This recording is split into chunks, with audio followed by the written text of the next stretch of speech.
Alhamdulillah wa kafah, wassalatu wassalamu ala rasulih al-mustafa wa ala alihi wa sahbihi wa man da'a. Rabbi syarah li sadri wa yassir li amri wahlul 'uqdatam min lisani yafqahu qawli. Rabbi syarah li sadri wa yassir li amri wahlul 'uqdatam min lisani yafqahu qawli. Rabbana atina min ladunka rahmah wa hayyi' lana min amrina rashada. Amma ba'd. فإن أصدق الحديث كتاب الله وخير الهدي هدي محمد صلى الله عليه وسلم وشر الأمور محدثاتها وكل محدثة بدعة وكل بدعة ضلالة وكل ضلالة في النار. نشهد أن لا إله إلا الله وحده لا شريك له ونشهد أن سيدنا محمدا عبده ورسوله. نعم. Alhamdulillah, kita bersyukur kepada Allah kerana dapat meneruskan kehidupan kita dengan jaya ini insya-Allah, dan diberkati Allah SWT. Semoga dengan amal ibadat yang kita buat masa PKP ini sekadarnya akan diterima oleh Allah Taala. Jadi perkali ini saya menyambung sekali lagi kuliah online ini berkenaan dengan tanbihul ghafilin dalam bab amar ma'ruf nahi munkar. Perkali yang lalu saya telah sampai kepada muka surat 90 berkenaan dengan amar ma'ruf nahi munkar. Naam. Abu Layth meriwayatkan dengan sanad daripada An-Nu'man bin Bashir. Hadisnya dia sahih, diriwayatkan dalam Muslim.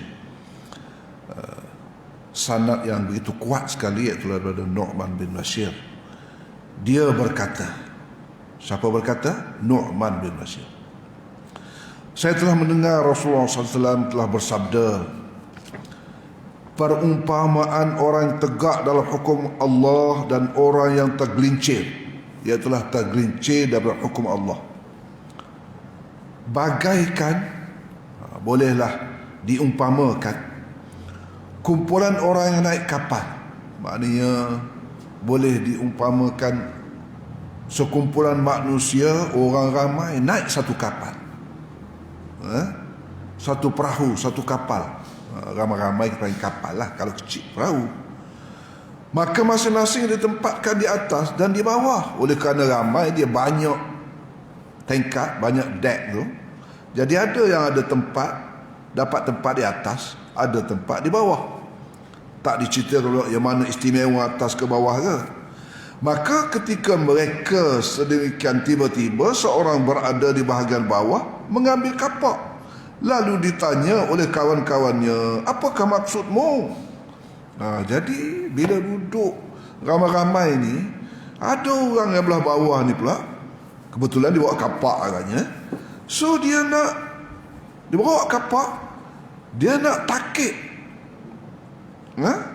kapal ini. Apakah maksudmu? Jawabnya, saya akan melubangi tempatku supaya dekat pada air sehingga mudah bagiku mengambil dan membuang air. Maknanya dia nak takik kapal tu, nak tebuk kapal tu.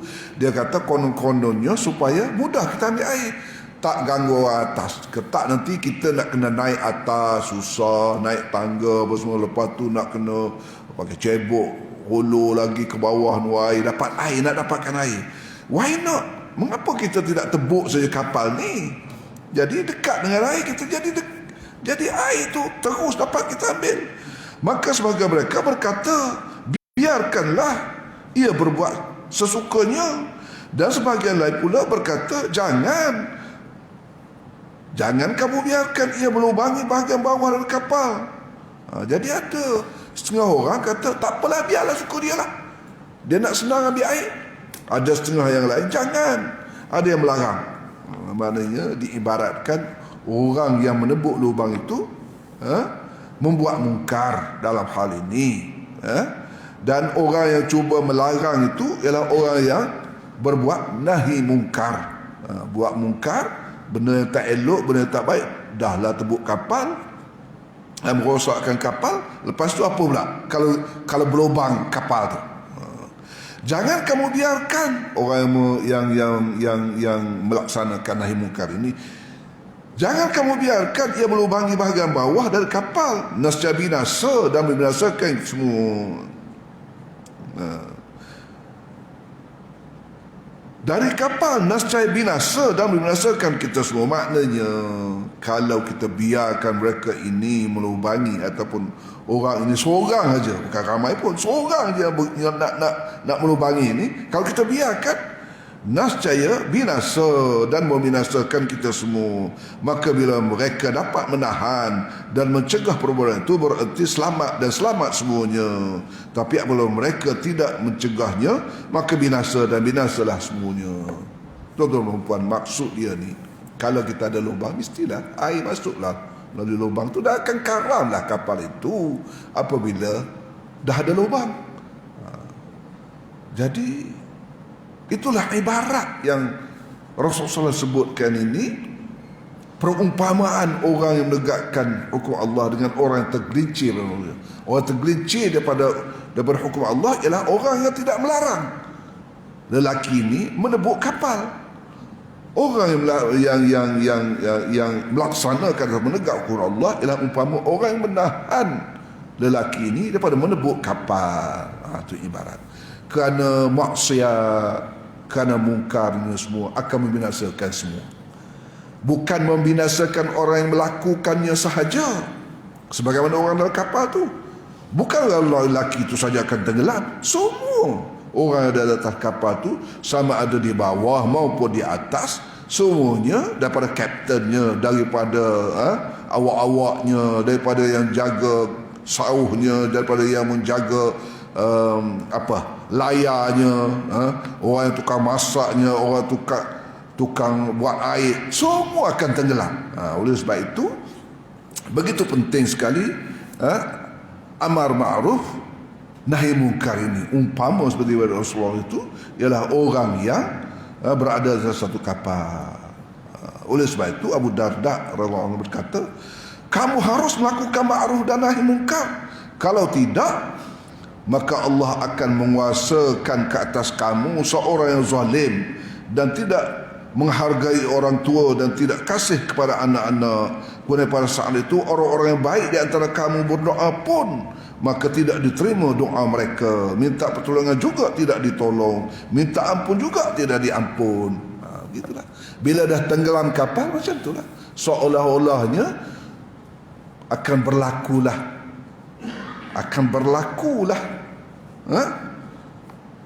pengabaian, penzaliman dan sebagainya. Sebagaimana yang Abu Darda kata, seolah-olah kezaliman ini akan melata, sehingga doa pun dah tak jadi dah, minta pertolongan Allah tak terima dah, minta bantuan pun Allah tak tolong dah, semuanya sia-sia. Nah, Ali Rasul kata, Nabi SAW telah bersabda, jika umatku telah takut berkata kepada orang zalim, maka ucapkanlah selamat tinggal kepada umat ini ataupun umat itu, yakni mereka akan binasa dan hina rendah. Tuan dan puan yang rahmat Allah sekalian, itulah, kalaulah kita tidak mencegah nahi mungkar ini, Allah akan bangkitkan orang-orang zalim menjadi pemimpin. Orang-orang zalim jadi pemimpin ini akan merosakkan umat, akan berlaku kezaliman, akan berlaku pengabaian, akan berlaku penyalahgunaan, akan berlaku macam-macam kemungkaran, dan akhir sekali memusnahkan bangsa itu sendiri. Oleh sebab itu dalam Islam kita tidak boleh jadi orang hanya menjadi penonton saja kepada kezaliman ini. Kalau tidak ada di kalangan umat ini yang berani menegur kezaliman orang zalim, maka tunggulah akan binasanya suatu umat itu. Masya Allah. Abu Sa'id Al-Khudri berkata, Nabi SAW bersabda, ini hadis ini amat famous, amat popular sekali, dibaca di mana-mana saja. Dalam riwayat Muslim disebutkan, idza ra'a ahadukum munkaran, Tapi dalam tempat lain Al-Bukhari menyebutkan man ra'a minkum munkaran. Tapi tak apa, kita baca yang ni yang disebutkan oleh Tamimul Ghafilin ini disebut idza ra'a ahadukum munkaran falyughayyirhu biyadihi. Ini suatu yang biasa kita dengarlah. Idza ra'a ahadukum munkaran, apabila salah seorang dari kamu melihat kemungkaran yang jelas mungkarnya dari segi hukum, tidak ada lagi perbincangan, tidak ada lagi syak dan ragu, tidak ada lagi perkara yang mewas-waskan kita bahawa ia yang suatu mungkar, falyughayyirhu biyadihi, hendaklah dia, iaitu orang yang melihat kemungkaran itu, orang yang tahu kemungkaran itu, mengubahnya dengan tangan dia, biyadihi, dengan tangannya. Fa in lam yastati' fa bilisanih, jika dia tidak mampu mengubahnya setelah dia tahu akan kemungkaran itu secara jelas, maka hendaklah dia mengubahnya dengan lisan, iaitulah dengan perkataan. Fa in lam yastati', jika tak mampu juga, fa biqalbih, dan maka hendaklah dia mengubahnya dengan hatinya. Wa zalika dhaful iman, dan demikian itu selemah-lemah iman. Hadis ini famous sekali. Nah, mari kita lihat sedikit apa maksud hadis ini. Idza ra'a ahadukum, bila seorang itu dapati kemungkaran, falyughayyirhu biyadihi, hendaklah dia mengubahnya dengan tangannya. Mufassirin ataupun ulama muhaddithin menyebutkan biyadihi ini ialah dengan tangannya, makna dengan kuasanya. Fa illam yastati' fa bilisanih, dan bila dia tidak mampu untuk mengubah dengan tangannya, dia tak ada kuasa, dia tak ada wawinangan, dia tak boleh menguasai orang itu, dia bukan siapa-siapa kepada orang itu, maka hendaklah dia menegurnya dengan perkataan, maknanya menceritakan kepada dia, ini mungkar, ini tak boleh buat, ini membinasakan, ini berdosa, maknanya dengan cara-cara yang begitu. Fa illam yastati', kalau itu pun tak mampu, nak cakap nanti kang berkelahi kita, nak cakap nanti kang dia tumbuk kita, nak cakap, kita bimbang dengan menjadi mungkar lebih mungkar yang tidak hilang mungkar itu, bahkan menimbulkan mungkar yang lain, maka kita hendaklah mengingkarinya. Dia kata mengubah dengan hati. Macam mana mengubah dengan hati? Maknanya mengingkari, tidak iktiraf, tidak setuju, membenci dengan hati. Itu maksudnya, hendaklah dia mengubah dengan hatinya. Wa dzalika adhaful iman, demikian itu selemah-lemah iman. Tuan dan puan, tengok taraf. Dalam hadis ini menyebutkan dengan hati itu lemah iman. Maknanya apa? Maknanya iman ini tarafnya ialah bertepatan dengan bagaimana seorang itu dapat merubah kemungkaran. Kalau dia dapat merubahkan kemungkaran itu dengan kuasanya, maknanya iman dia kuat. Ada orang ada kuasa tapi tak nak merubah, kerana tak ada iman, kerana tidak beriman. Dia tidak mengimani benar-benar akan hukum itu, dia tidak mempercayai benar-benar bahawa itu satu mungkar, lalu dia tak rasa nak berubah. Itu lemah iman. Turun lagi iman kalau dia tak ada kuasa, dia boleh cakap, tak cakap pun, turun lagi iman. Yang mampu hanyalah membenci, maknanya seorang diri je lah. Maknanya itu menunjukkan keimanan yang lemah.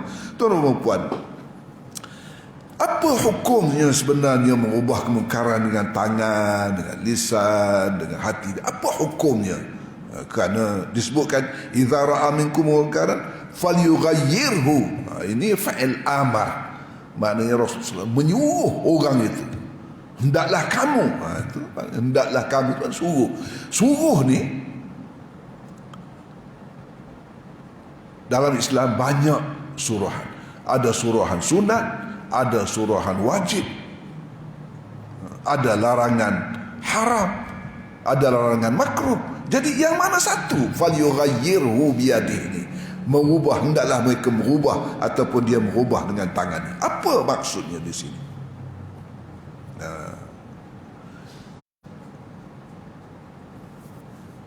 Abdul Aziz Ibn Baz menyebutkan bahawa merubah dengan tangan ini ataupun merubah kemungkaran ini, melarang kemungkaran ini sebenarnya adalah wajib. Hukumnya wajib, bukan sunat. Kalau sunat tak apalah, tak buat tak apa. Tapi ini suruhan wajib, at-talab, suruhan ataupun dituntut untuk seorang itu melakukannya dengan tangan. Itu taraf paling tinggi, ya.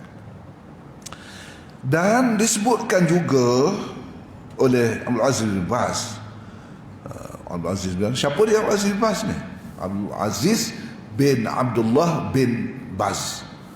Ini ulama Saudi yang masyhur pada tahun 80-an. Sekarang ni dah orang lain, dah mufti bagi kerajaan Saudi. Dia ni orangnya apa? Dia buta, tapi alim orangnya, sampai dia jadi mufti. Quran tak sakiralah dalam dada, hadis dan sebagainya. Dia seorang yang buta, tapi alhamdulillah ilmunya begitu melaut sekali, ya. Dia nyebutkan falyughayyirhu biyadihi, hendaklah dia merubah dengan tangan. Siapa yang merubah dengan tangan ini? Mari kita duel sedikit on this.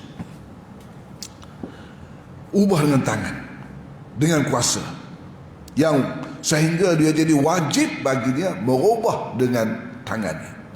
Iaitulah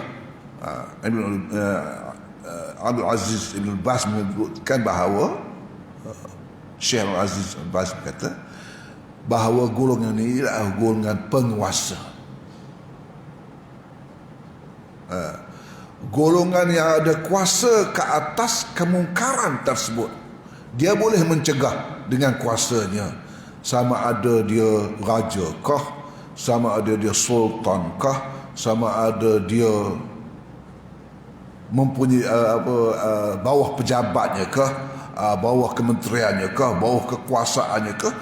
Benda tu berlaku, maka wajib dalam lingkungan itu untuk dia berubah.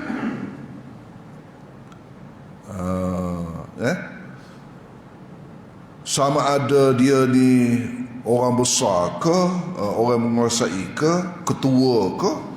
Dalam rumah kita pula kita jadi ketua, jadi ketua institusi ke, ketua dan sebagainya. Ini disebutkan. Dan kalau dia tak ada kuasa, tapi dia biar dengan kuasa, fa'ilam syastat fabilisan ni, dengan lisan. Siapakah dengan lisan? Abdul Aziz Baz mengatakan dengan lisan ini adalah terhenti di atas golongan-golongan bijak pandai dan ulama. Maknanya yang tadi dengan berkuasa, dengan yang wajib ke atas orang berkuasa itu, orang yang mempunyai wewenangan ke atas perkara yang mungkar tersebut. Yang kedua ni dengan lisan ialah orang yang mempunyai ilmu, golongan ulama, golongan cerdik pandai, yang boleh berhujah dengan kemungkaran ataupun dengan orang melakukan mungkar. Tidak dituntut ke atas orang awam untuk mengubahnya dengan kuasa. Tidak dituntut ke atas orang awam untuk mengubahnya dengan lisan.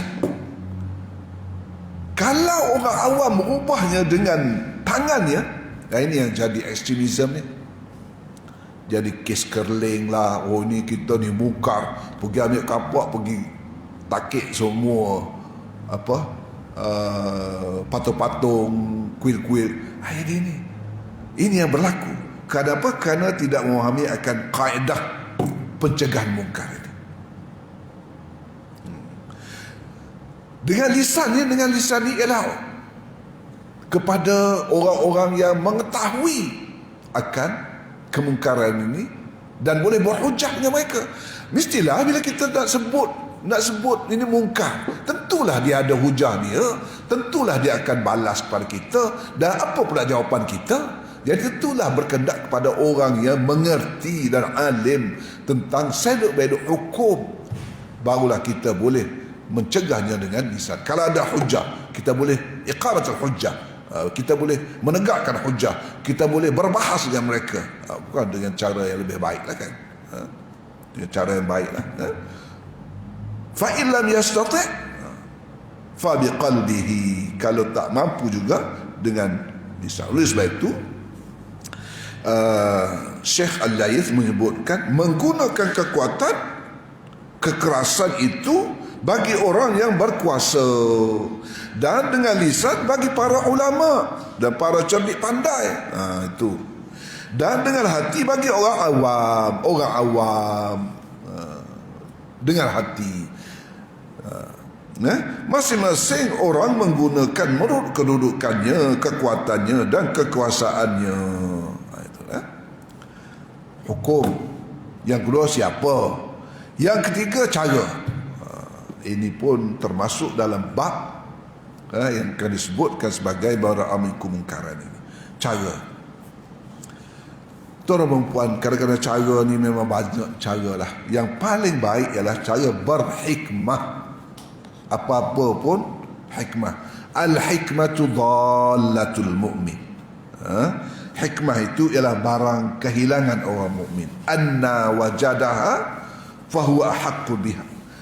Di mana saja dia dapati, maka dia berhak ke atas hikmah itu. Dengan hikmah, cara dengan hikmah, bil hikmati wal mau'izatil hasanah, dengan hikmah. Nah, ada orang kata hikmah ni maknanya kena lembut lah, kena pegang elok-elok lah, kita kena jaga hati dia lah. Memang saya setuju, dalam banyak keadaan itulah mungkin hikmah. Yu'ti alal lutfi ma la yu'ta alal unf. Banyak benda secara lemah lembut ini Allah Ta'ala bagi berjaya berbandingkan dengan unf, berbanding dengan kekerasan. Memang. Tapi kalau kemungkaran itu melibatkan orang ramai, tidak untuk memberi pengajaran kepada orang awam, benda ni melibatkan orang awam, tentulah maknanya tidak boleh lagi bersembunyi-sembunyi. Tentulah perkara ini akan melibatkan orang awam. Jadi inilah yang perlu kita fahami, bahawa tidak semestinya dengan cara yang lemah lembut sahaja, dengan cara ini disebutkan sebagai hikmah. Ada juga cara-cara yang lain. Satu kali Rasulullah SAW, selalu juga lah saya sebut bahawa orang ni dia Rasulullah SAW